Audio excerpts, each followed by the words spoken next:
कर चोरी रोकने के लिए सख्त कदम।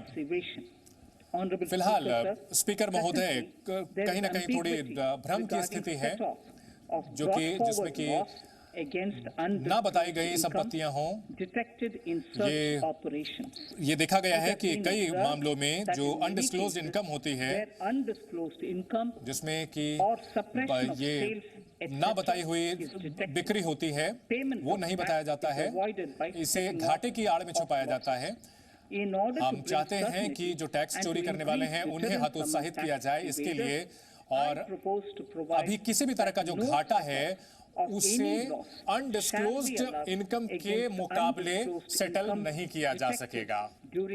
ये राष्ट्र के हित के लिए बहुत जरूरी है, राष्ट्र की सेवा के लिए बहुत जरूरी है। ये भी देखा गया है कि जो बिजनेस को बढ़ावा देने की जो रणनीति है, कई जो कारोबारी हैं वो अपने एजेंट्स को फायदा पहुंचाते हैं। ये जो फायदा है ये टैक्सेबल होता है। जो एजेंट्स हैं उन्हें इस पर टैक्स चुकाना होगा, और इसके लिए हम प्रस्ताव देते हैं कि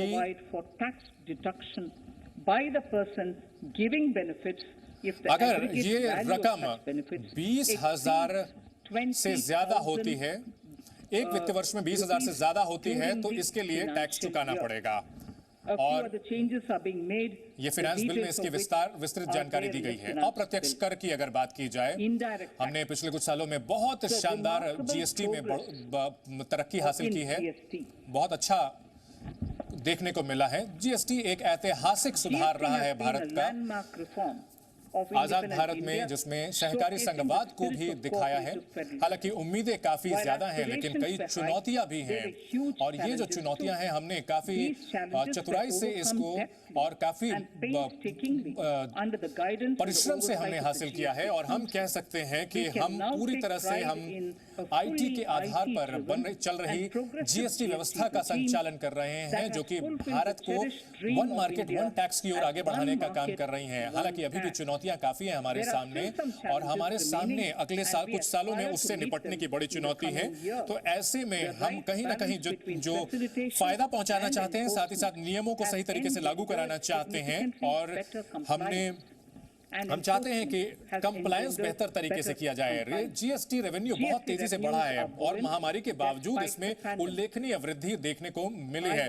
और हमने आज सुबह मुझे जो जानने को मिला है वो हम बताना चाहेंगे, जो कि माननीय सदन को हम बताना चाहेंगे, आप लोगों के सामने लाना चाहते हैं। ये मेरे बजट भाषण का हिस्सा नहीं है, लेकिन हम आपकी ये सामने लाना चाहते हैं, हम आपके संज्ञान में लाना चाहते हैं, इस सदन के संज्ञान में लाना चाहते हैं कि जो सकल जीएसटी कलेक्शन है जनवरी 2022 का, वो 1,40,986 करोड़ है। जनवरी 2022 में 1,40,986 करोड़ रुपए जीएसटी है, जो कि अब तक का उच्चतम है। जब से इसे लागू किया है तब से ये सबसे ज्यादा है।